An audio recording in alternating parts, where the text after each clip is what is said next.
What goes on? Thank you for letting us be ourselves. So don't mind me if I repeat myself.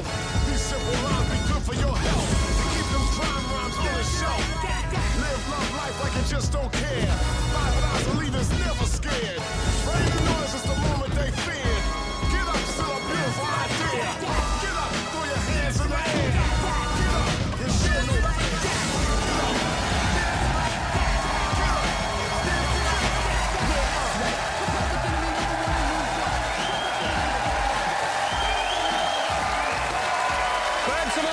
Delete your Tinder and get ready for the show that had you at G'day. It's Valentine's Day, we're live, and it's time for the last leg.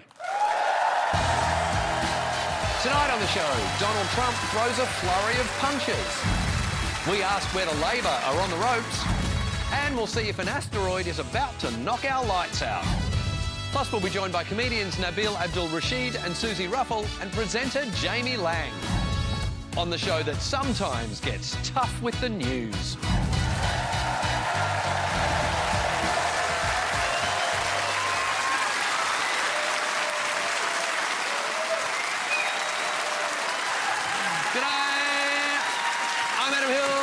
Welcome to The Last Leg, the show that saw Beyonce is doing a tour and thought, finally, an American invasion we can get behind. With me, as always, are the pride of Huddersfield, Alex Brooker, and the man who missed Plymouth beating Liverpool in the FA Cup because he was watching Strictly Live, Josh Whittaker.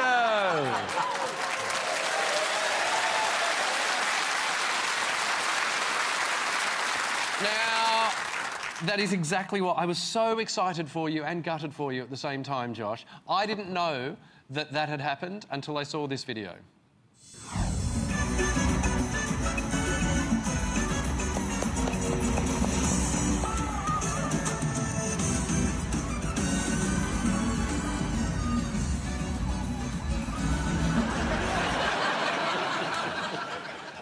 What can I say? I love culture. It's a very wholesome day out. Particularly now Wynn's not doing it. Were you keeping up to date with it on your phone, though? Or did you just... No, you can see the score going on, what, with Strictly? No, I could... No, with the football, were you kind of following it? Yeah. It must have been odd at Strictly to have somebody just shout out, "Get in there!" I think you were referring to the curse of Strictly. It was a big week for little Josh too. Catherine said, is it OK for The Last Leg to talk about Josh Whittaker being the star of the midnight game show on Michael McIntyre's big show on Friday's programme? Yes, it is. And here are the incredible highlights.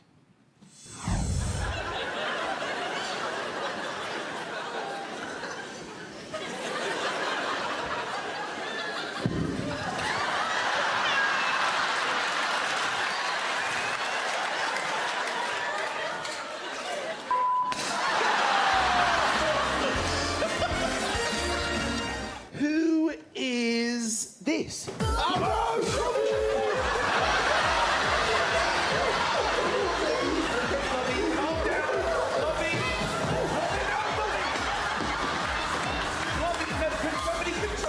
Something's just come back to me. Yes. Just before we went to bed, and I thought it was weird. Rose told me to cut my nasal hair.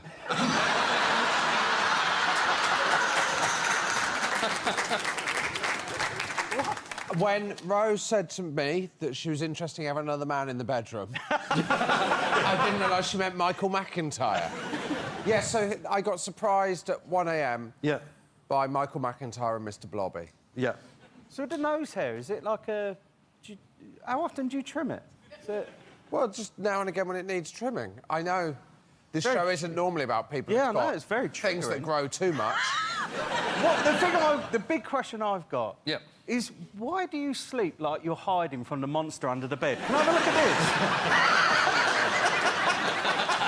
this? Because I like... Genuinely, I like to be cosy. I like to just sleep under the duvet and keep warm. That's not a joke. That's genuinely how I sleep. Obviously, because that's where I'm sleeping.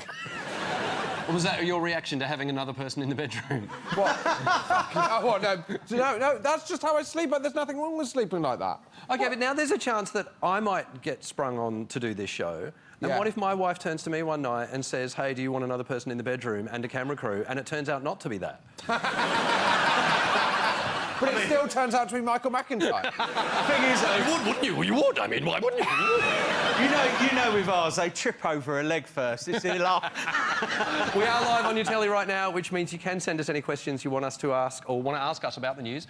Message us on Twitter and Instagram with the hashtag #IsItOK, or WhatsApp using the number 07956 175 908, or you can scan the QR code on your screen right now. For example, is it okay that the chance of an asteroid hitting Earth in 2032 has been upgraded? Ooh. Now, the asteroid was discovered last year, hurtling towards Earth, was given a 1% chance of hitting us. This week it was upgraded to 2.3%. Are we worried about that? Well, no. Yeah, I am. It's like we're joking about it, but it's more than a 50 to 1 chance. It's less chance than 50 to 1. Yes. Like, there's more likely to... I couldn't have made that less clear. It's like, it is a chance now that we are going to... There's less chance I'll gone tell you, mad. what, you should work at the Grand National. Do you know what? I'm more coherent if you wake me up at 1 a.m. No, it is worrying. Yeah. Am I losing sleep over it? You can see I'm not. What? My big worry about it is that, first of all, it was like 1 point something percent. It was discovered last year, but it was 1 point something percent last week. Yep. And then it's gone up in the last week. So at that rate, like this summer, we're going to be there wondering why we're all in the shade. And it's going to be like, because of that fucking... Also, they've said that the way that it'll be fine, because if they do find out it is going to hit Earth, they'll just fire something up at it, like a missile, and it'll break it into small pieces. I've seen Deep Impact, I've seen Armageddon. It's not that straightforward. I've heard they're just going to build a massive trampoline. 2032, it's meant to hit us, so we've decided we would start a countdown clock, much like our Donald Trump countdown clock. We've set it up over there. There it is. 247,715,894 seconds.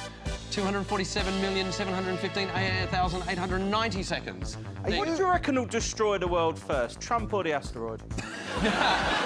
Are you worried that we're taking the piss out of this now and we made the same jokes about COVID? Yeah. I remember you saying about the odds of, like, eating a bat and something bad happening. Yeah. Yeah, exactly. COVID, Donald Trump, Brexit, we said these things wouldn't happen. Get yourself a fucking bomb shelter now, guys. All right, let's get into the big story this week, which is the same as the big story last week. Yes, it's old President Nana Hair, Donald Trump. There is so much going on with Trump, it's really hard to be across it all. Former Trump advisor and human bin bag Steve Bannon, calls it flooding the zone. So basically, this is a plan to do everything all at once, and then there's no time to dissect it or analyse what's going on with Trump. So we're going to break down his week into a series of short, sharp Trumps. A Trump dump. Trump dumps. OK. I didn't want to be in the graphic, don't worry about it. Trump dump number 1. Marky said, is it OK that Elon Musk has so much power? Yes, the boss of Tesla and X has quickly become the dork of the town. This week, he gave his first press appearance in the Oval Office. And as you can see, he was accompanied by a disinterested toddler with no attention span and his 4-year-old son. Yes. Good stuff. You know, for anyone whose parents have ever split up, you know when your dad used to have you for the weekend, but he hadn't planned to do anything with you? And look, to be fair, Trump brought his kids to work for an entire term. Elon Musk has 12 kids. What? This one is called, and like I can't pronounce it, it's X and then the A that becomes an E and then A-XII, or X for short. It's like he hasn't given him a name, he's just got the computer to give him a strong password. And the sad thing for that kid is that his old man is the richest person in the world. Yeah. But that kid will never know the joy of going into a W.H. Smith at a service station and finding a key ring with your name on it. Yeah, I'm sorry, XAE, XII. Sorry, mate, I don't know. I've got Dave, though. Can you imagine the conversation between Trump and X? I'm pretty sure it was on the same level. Would have been like, my daddy's the richest man in the world. Yeah, well, I'm the president. Yeah, my daddy builds rockets. Yeah, I've got a Diet Coke button. Do you like sharks? Yeah, I do. Very similar from how I imagine Alex's WhatsApp group. Elon Musk somehow managed to keep a straight face while complaining about unelected officials being in charge of the country. It's like me saying there's too much rugby league on this show. Musk then made a whole bunch of claims of corruption without any evidence whatsoever and was even called out for a little bit of... bullshit. for a false claim that the US was sending $50 million worth of condoms to Gaza. This was Elon Musk's bold retort. Some of the things that I say will be incorrect and should be corrected.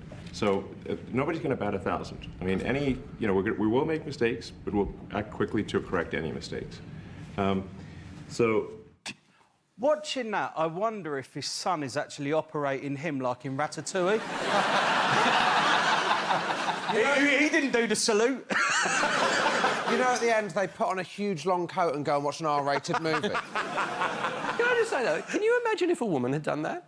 Like, can you imagine the outcry from Trump supporters if a woman had been trying to deliver government policy with a kid on her shoulders? In fact, imagine if a female immigrant from Africa with 12 children from 3 different partners stood in the Oval Office, unelected, with a kid who's got an unpronounceable name and said, "Not everything I say will be correct."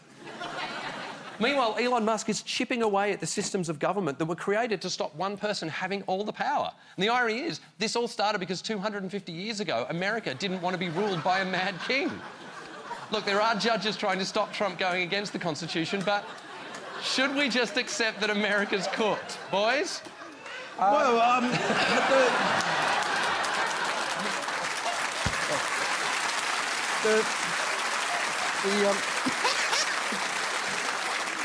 The thing is, Adam, I think in many ways America has I would already... say, I'll be honest with you, Alex, I don't want to criticise you, but you haven't got the arms for this. And I don't know how to get down. Oh, you are excited it's Valentine's Day, aren't you? I'll be honest, when you laugh like that, your head jiggles, and I do like it more than I thought. I didn't hate that. The weird thing is, earlier today, Alex told us that he's not allowed to have his kids on his shoulders. No, you don't want to roll that dice, do you? I genuinely have had my kids on my shoulders, but I make them sign a waiver, because if they fall off, it's fuck all on me. I make it clear to them, all the grip is on you in this scenario. Lois, and a lot of you over the last few weeks, said, is it OK that you're still on Twitter? And look, yeah, anything associated with Elon Musk right now is kind of toxic. And we've genuinely gone back and forward with this all series, and in fact, last series as well. But we have decided to suspend our last Twitter account. Oh. I know it's such a big part of our show. We're going to try and live without it. We are going to do it at the end of tonight's show, but we are going to use it for one last poll. And this is our poll tonight. What should our last ever tweet be? Yeah. Message us at The Last Leg or via WhatsApp, or use the hashtag #TheLastTweet. We'll send one final tweet at the end of the show, and then we'll suspend our account. Ed Balls? Maybe it could be, sorry you can't abuse us on here anymore, but here's Adam's home address. Also, remember what he said about gender at conception. So. Look, of course, Trump's big election... By the way, while we're doing this, shout out to Nicholas, who messaged us on WhatsApp right before the show, watches from Nebraska in America, and says this show, after everything that goes on in his week, is a much-needed breath of fresh air. I should say that is an illegal feed. Donald Trump's and if we could chase that up and have Nicholas arrested before the end of the show, that'd be ideal. Donald Trump's big election pledge was to bring prices down, right? This week, though, his administration quietly admitted that, and I quote, that probably won't happen for quite some time. So Trump blamed Biden for high prices. Biden said, actually, there's not much I can do about that. So Americans voted in Trump, and now Trump's saying, actually, there's not much I can do about that. Well done, America. Well done. You're like that one friend who gets back together with the ex-husband we all hated. Now we have to go on holidays with the prick. But will America rise up against the erosion of their democracy and the increase of the price of eggs? No, probably not, because they'll be distracted by Trump dump number 2. Trump, dumps. This week, the Commander-in-Chief used the power of the executive branch of the most powerful country on the planet to ban paper straws. Here is the mind-blowing moment. We're going back to plastic straws. These things don't work. I've had them many times, and on occasion they break, they explode. If something's hot, they don't last very long, like a matter of minutes, sometimes a matter of seconds. It's a ridiculous situation. So we're going back to plastic straws. I think it's okay. Who's drinking a hot drink with a paper straw? And look, if you're going to sign an executive order banning things that explode, maybe you should ban Teslas. Now, can I just... You go. Well, can I just say... Yep. I know... I'm not saying I agree with Trump. I'm not. But... Doesn't sound like that. Those paper straws in Capri Suns, they ain't doing fuck all because the foil's still plastic. You can't get them in. You can't get them in, then it's bending the straw, and then your kid chews through it. And I'm not saying we should go back to plastic, but they're not... I don't think they're fit for purpose. Is this the talk that Elon Musk's son gave Donald Trump before the law came in? And did I don't agree with the plastic in the sea. Yeah. No. Yeah. But all I'm saying is that I think the Capri Suns especially need a stronger... They need to either have the hole as paper and the straw as paper, or just put something else in stronger. I've said my piece, that's it. I can't help but feel you thought you were going to get more from that. No, I didn't. It was purely... But then I've also realised that actually how much of me struggling with that straw is down to me. All right, There let's was squeeze one out... man who started a clap at the end of Alex's speech, and I fear that's Donald Trump. All right, let's squeeze out another one. Trump, dumps. Trump dump number 3 took place this week when Donald Trump said he would install himself as the chairman of the Kennedy Center for Performing Arts because it had become, quote, too woke. How's this? He got rid of the original board, then replaced them with such arts luminaries as the wife of the Vice President, Usher Vance, Trump's chief of staff, Susie Wiles, and Susie Wiles's mum, Sherry. They then held a vote to see who the chairman should be, and you'll never guess, they voted for Donald Trump. This is proper dictatorship now. If I said Kim Jong-un did this, you'd be outraged. Trump's first act was to ban drag acts. What is it with Donald Trump and drag acts? My guess is it's because he's jealous of any man who knows how to properly blend makeup from the jawline to the neck.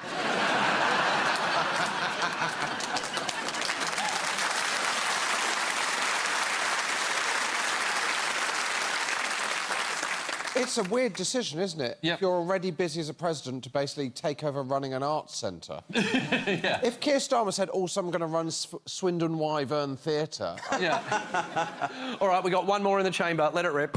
Trump, dumps. Now, the last dumps were the biggest this week. Donald Trump doubled down on his claims that the people of Gaza should be relocated with no right to return. Meanwhile, he's solved the Ukraine war! Hey! And by solved, I mean he's basically promised to give Vladimir Putin whatever he wanted.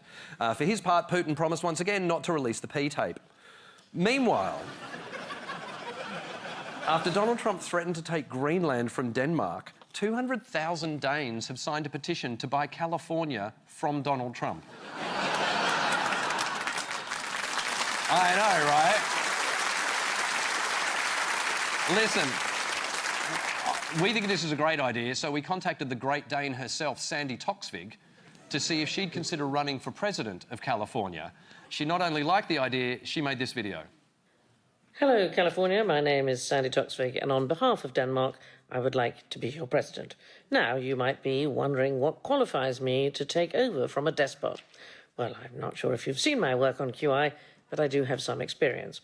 And who better to help you rebuild than someone from the country that invented Lego?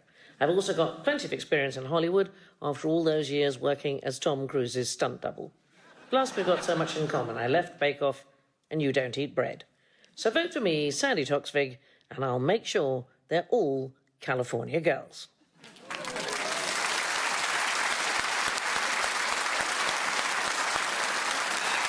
Listen, I know it's a lot. Hopefully there's a week where we don't have to cover Donald Trump quite so much, but today his defence chief, Pete Hegseth, roasted EU leaders in Munich, saying that suppression of free speech is more of a threat to Britain and Europe right now than Russia is.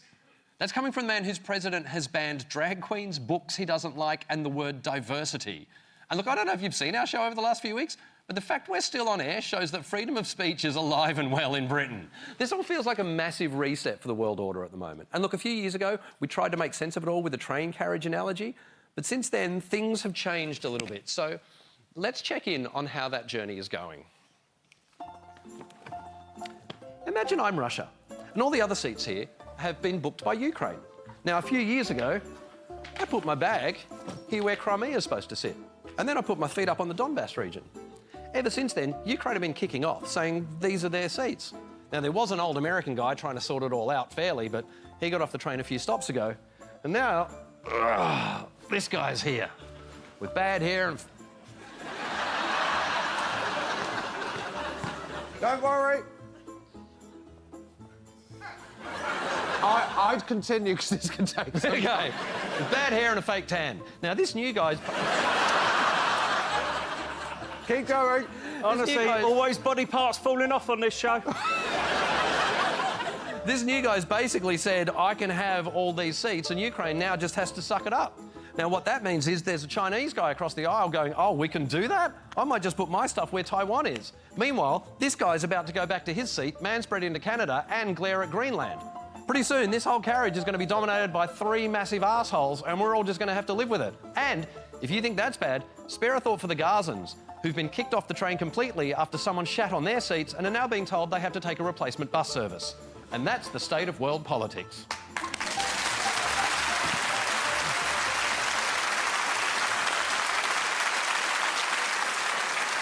All right, let's welcome tonight's guest. He's practically royalty. They're a pair of jesters. Please welcome Made in Chelsea's Jamie Lang and comedian Susie Ruffle and Nabil Abdul Rashid.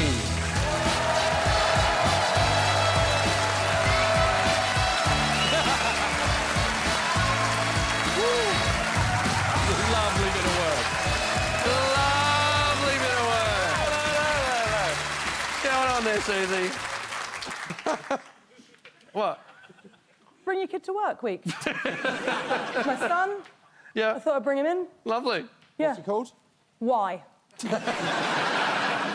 I was just interested. That was terrible, but I loved it. It is Valentine's Day. How did you all get the night off? I'll be honest with you, this paid more. Jamie? I said I was going on Graham Norton. So, honey, surprise! Nabil? We're Muslims, so, you know, Valentine's is haram, or at least that's what I tell my wife. So, All right, I mean, what are our thoughts on Donald Trump? fantastic. I mean, I'll put my head above the parapet. Yeah. I'll say it. I'm not sure he's great. I'm not sure he's the guy for the job. Yeah. It's not going well. I know I'm not allowed to swear. I'm not going to say anything that other guests may have said, but I think he's not ideal. Jamie? Yeah, I feel like what he's one of these people that would get like the sort of nuke button and just go whoa and play around with it in the office. He's like, it's mad, it's crazy what he's doing at the moment. Yeah. So it's I'm kind of with you. Oh, I'm kind of with you. I'm kind Nabil? of with you. Oh, you guys are boring, man. I'm happy. For my line of work, this is fantastic, you know? Now, I know Steve Bannon, you know, said the whole thing, flooding the zone, but part of me wants to believe he's actually going to do it. Like, you know, with the Gaza thing, he said he was going to build a casino in Gaza. Yeah. That's a bit of a gamble. Build a casino. Build a casino in a predominantly Muslim place. So what else is he going to do? Like, where they're stripping, like, natural assets in Congo, go down there, build a ski resort. Then give Greenland an African safari. I'm all for it. I think you should go for it. All right, now listen, last week on the show we held a poll to rename the stand behind me. This was inspired by the Warrington Wolves Rugby League Club, who are naming their stadium after darts champion Luke Littler. The results are in. It is now time to reveal the winner of our stand. Take it away, Josh. Well, it's a huge honour, obviously. Thank you, Adam. Can I just say what an honour it is to be able to name the new Last Leg stand? And we've had loads of brilliant entries, but there could only be one winner. So it gives me great pleasure to unveil what will be known until we get a sponsor to buy us out as the handstand.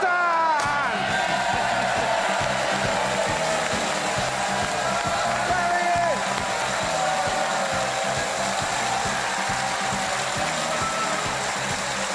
But look,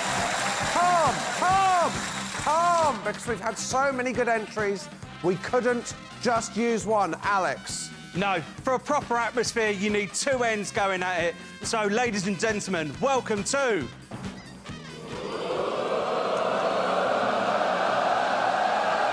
the leggings!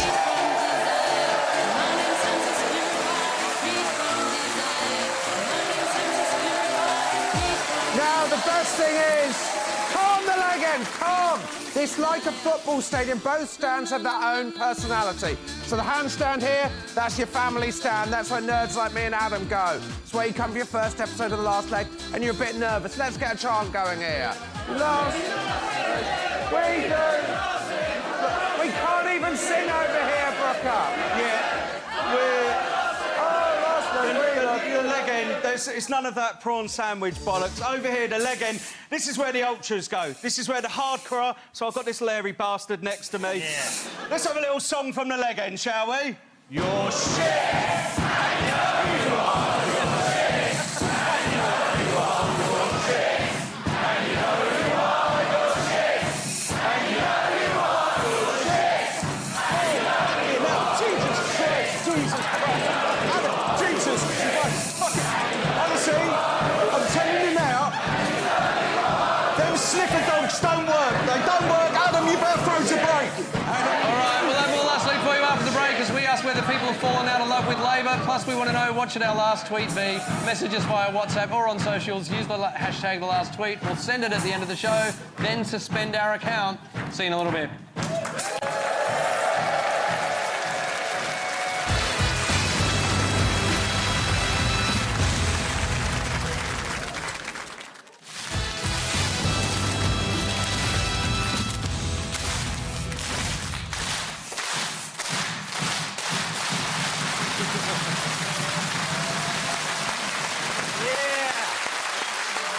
Welcome back to The Last Leg. We're joined by Susie Ruffle, Jamie Lang and Nabil Abdul Rashid. Let's talk about UK politics now. Not many images sum up the Labor Party at this moment than this apt photo of Keir Starmer missing a penalty. I think he's just heard Steps tragedy on the tannoy and got into it.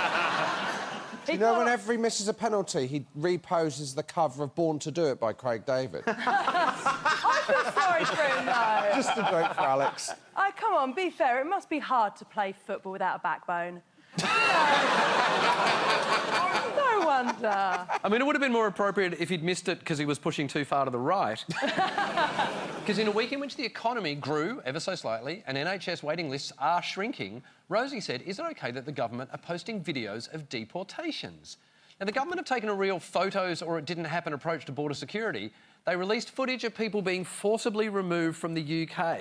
Now, this might have something to do with one recent poll that showed Reform UK are leading both Labor and the Tory party, but you don't beat someone by becoming a half-assed version of them. It's like a Labor advisor has gone, oh, I know, how about Nigel Farage, but with none of the charisma?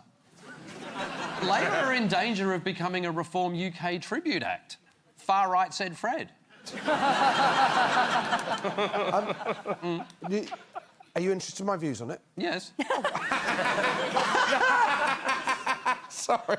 Well, you looked like you had a view, so I thought I'll go to you. My view is...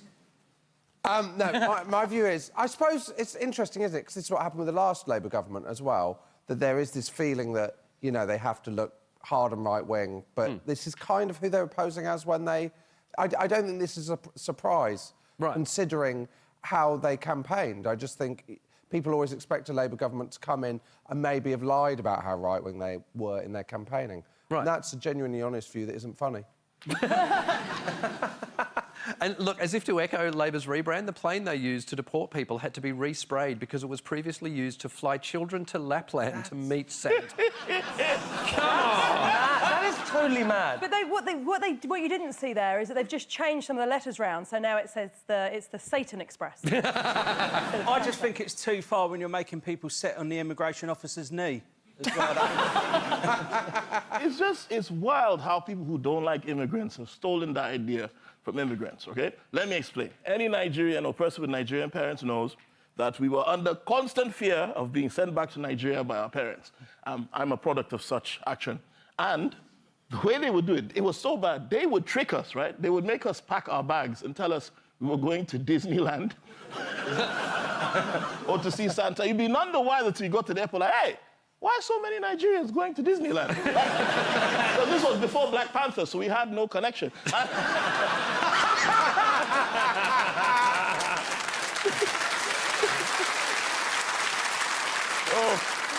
Oh, yeah, this is literally lifted from immigrants, like all great ideas. And look, this is all part of a publicity campaign around deportations that included this mocked-up message exchange on Facebook. Now, if you can't read it, I'm going to ask Nabil and Susie if you could just read this exchange as if you were messaging each other. OK, of course. Did you hear what Labour are doing about illegal migration? No. Surely going to be tough to clean up all the mess the Tories made. They've already done a lot. They've removed more people with no right to be here than in any year since 2018. That's actually really interesting. They've also set No, it's not. Order. They've also set up Border Security Command and invested heavily in tech and policing to stop the boat gangs from exploiting people. Wow. Looks like they've really hit the ground running.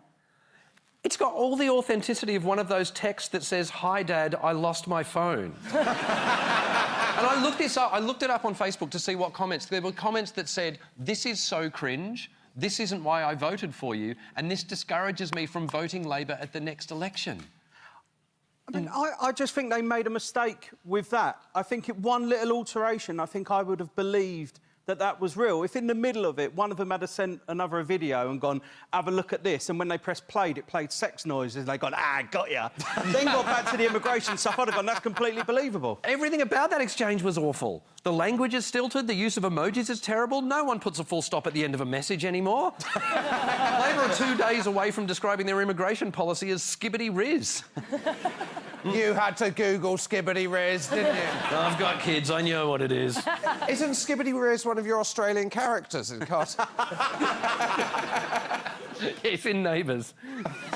Yeah. The Labour heel turn is cringe. First of all, that conversation doesn't look anything like what people who don't like immigrants type like. I know because I'm on Twitter. Spelling was far too good. That aside, what is it with them and messages? Like recently there's been this leaked WhatsApp conversation from Labour and it's called Trigger Me Timbers, which I think is hilarious, to be fair. And like, it's supposed to be leaked, but it's like, you know when celebrities would leak sex tapes before they had an album out, like, "Oh my God, I have no idea how that got there." It's like, you were staring right in the camera. It was HD. It had cast at the end. Like, what do you mean? Why are you trying to lose a fight? You were already winning. You've won. That's like being a boxer and fighting a guy and winning and then switching tactics mid-round, Tyson Fury, mid-round, just so you can lose. I don't understand what... Yeah, it's like they've won the election, they've got out there, they've taken one little hit and they've gone, "Oh, we need to change everything we're doing." All right, OK, let's move on. Jamie, do you want to... Well, I think what they're doing is it's like at school when you're trying to copy the cool kids and they're not being cool, they don't really know what's going on. They're trying to, like, be popular with... It's weird. I don't know what they're kind of trying to do here. Yeah. It's confusing. All right, I think they're a bit like a dog. And if you're in, like, a dog in the park and all they want is the ball, they just want the ball. Yeah. The Tories have eventually dropped the ball or lobbed it to them, and all they've done is chew it, dribble on it, and they're going to bring it straight back to them. All right, let's talk about something lighter now. It is Valentine's Day, and Goran said, "Is it OK that I'm staying in watching The Last Leg on Valentine's Day?" Oh, Goran, we feel for you, but how about us? We're like the world's worst throuple over here. Wait till after the show. Once I've been on his shoulders, it'll be fine. We did some research, though, Goran, and we found that there are a few couples celebrating Valentine's Day in the audience tonight. So let's find them, shall we? Let's get Cupid Cam up. That is a big use of the word celebrating, isn't it? All right, let's find Annette and Ricky. They've been together for 44 years. They met at an Amdram group. Oh, there they are, but Ricky was initially with another woman. Oh. Go on, give us a kiss, give us a kiss. Hey!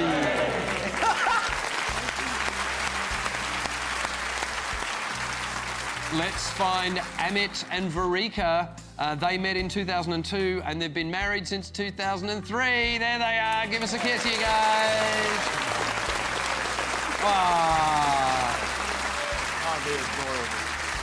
And finally, let's find Emma and Boyd. They've been together for 11 years. They got married in November 2024. They've flown over for the show from Belfast, and they're calling this their honeymoon. Emma's birthday was yesterday.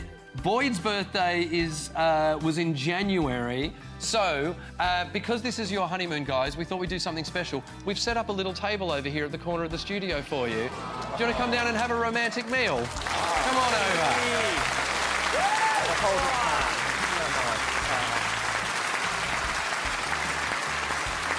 There you go. We've set it all up really nicely for you. And as a very special treat for Emma and Boyd, we have a celebrity waiter for you. Oh. Someone who has made the news this week in quite a big way. Would you please bring out the celebrity waiter?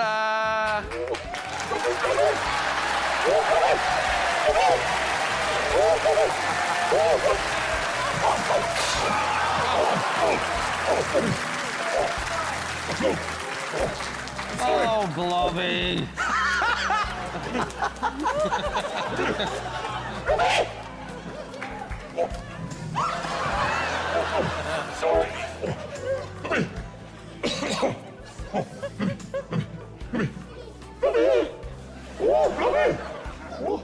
All right, we'll have more Last Leg for you after the break as we unveil this week's mystery guest. Plus, we want to know, what should our last ever tweet be? Message us via WhatsApp or on socials using the hashtag #LastLeg. We'll send it at the end of the show. Then we'll suspend our Twitter account. We'll see you in a little bit.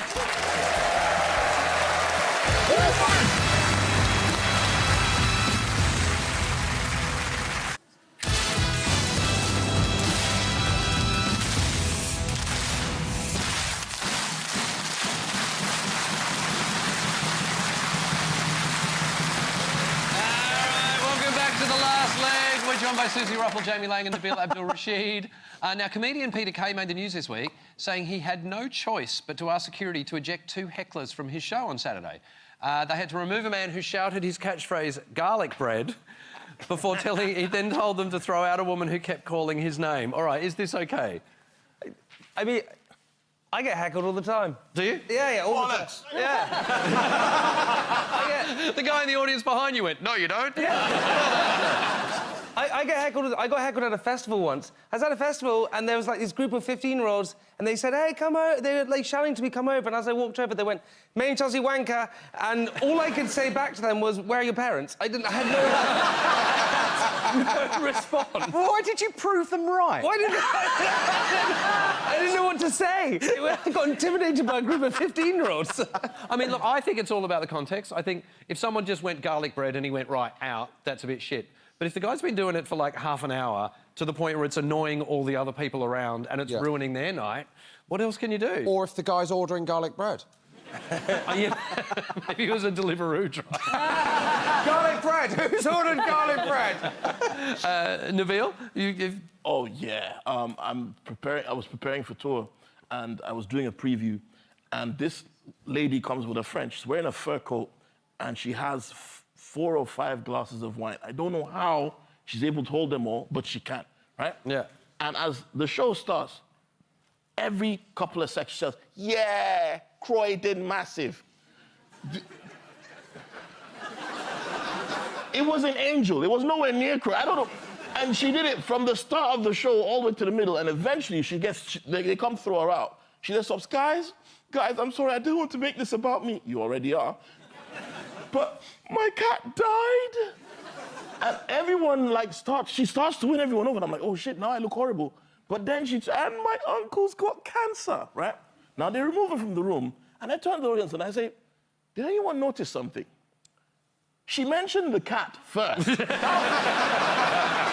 How shit of an uncle do you have to be? Yeah, Uncle Dan's dying, but Mr. Wiggles, oh, poor Mr. And look, I apologised for that. You said you wouldn't bring it up. OK, I've had a rough week. We've done a bit more research. We've actually got the man who disrupted the gig that night. Here he is now.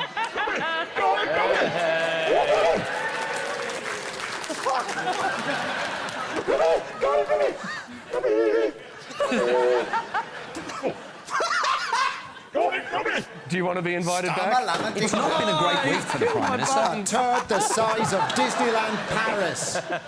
He's still got it. Do you know what? Hi, nice to meet you. All right.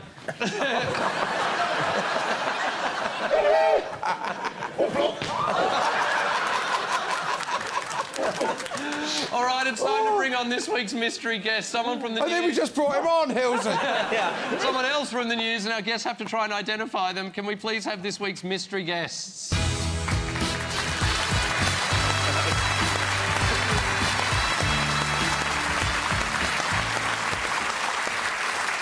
OK.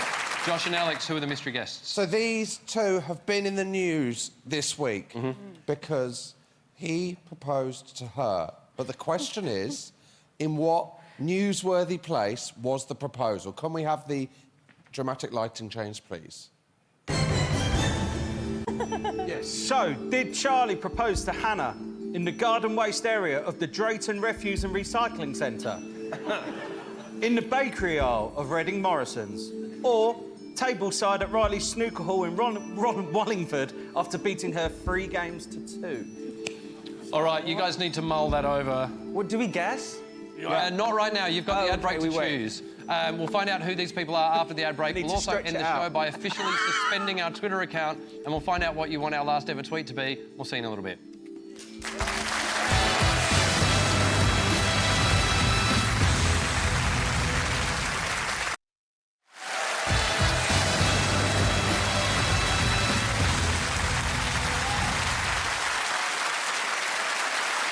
Welcome back to Last Leg. We're John Susie Ruffle, Jamie Lang and Nabil Abdul-Rashid. Now, before the break, we challenged our guests to try and work out who these people are that are connected to the news this week. Can we have the 3 options again, please? Yes, so they got engaged, but where did he propose? Was it in Garden centre. Garden waste area? Was it in Morrison's bakery, or was it in Riley's Snooker Hall? Snooker Hall. What do you think? Do we guess now? Yeah. OK, what do we think, guys? Do you play snooker? I play pool. We've got to make it quick. Morrison's... Why would you do it in the Morrison's bakery? Oh, it's lovely in there. Is it? What, you just... You got too much money, Jamie. You haven't lived. To be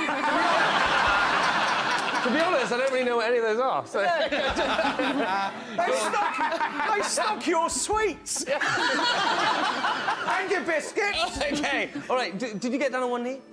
Yes. Don't ask them questions. Okay, sorry. What are you going for? Why is it on me? Nabil? Go for it, quickly. I've never known people to OK, Morrison's bakery. We're in. Yeah. All right.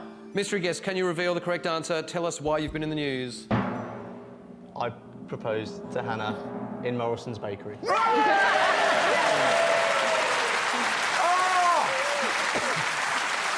means more because they cared. The first guest who's ever given a shit about that game. Yes!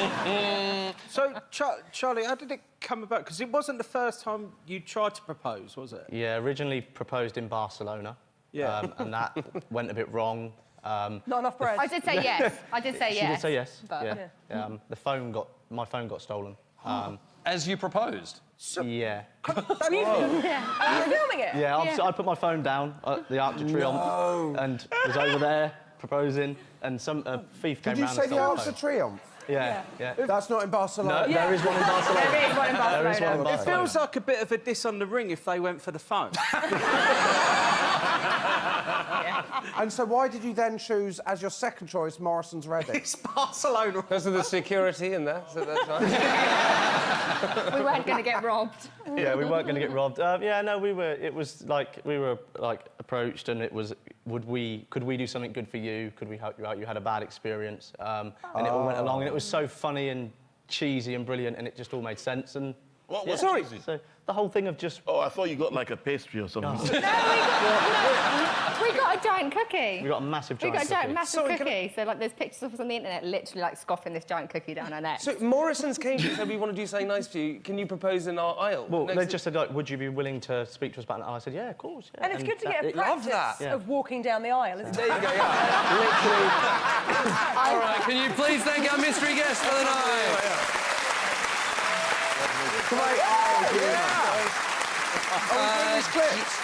Josh has been romancing the last 7 days. What have you got for us? Well, we've had a kiss cam here, Adam, so we've gone through the archives. Would you like to see cringeworthy clip of the worst friend zone ever on kiss cam? Yes.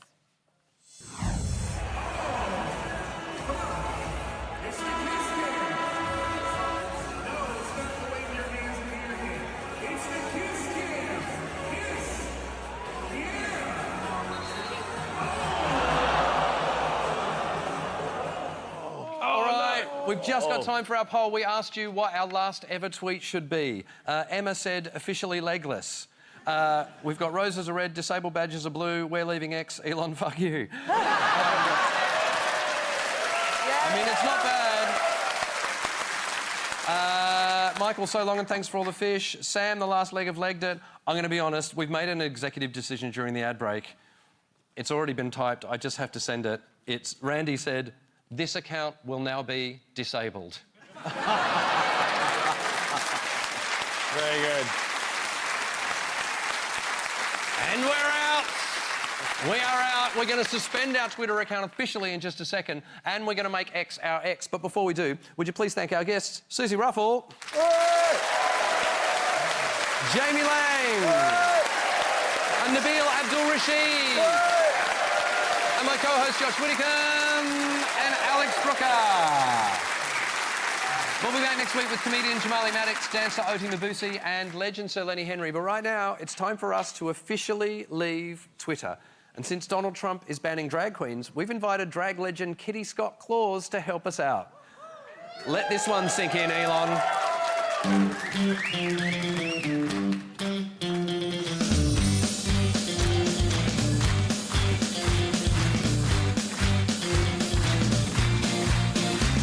Your app has gone too right, we're closing it tonight. We're living in two tribes and headed for war. No, nobody's perfect, we all gotta work it. We don't think you're worth it, you're testing the law. You're all paid, big mistake, I've had to leave it now cause the news was too fake. Next time, just be kind and we'll be good to you. We gift wrapped kitty cats, we're turning to cycles when we gotta fight back. Let's go, Eskimo, out into the blue sky. Come take my hand, understand that you can make a plan, you don't need it tonight. Come make my dreams, honey, hard as it seems. Leaving X is as easy as pie. I'm just a hate machine, feeling conspiracy with just a dot of hate. So goodbye, don't need to tweet today. Throwing my phone away, don't care what trolls will say. This time, oh, a little education, verification, dividing my nation. You're just a hate machine. You're just a hate machine. Thanks for watching The Last Leg. My name's Adam Hills. We'll see you next week for The Next Leg. Good night.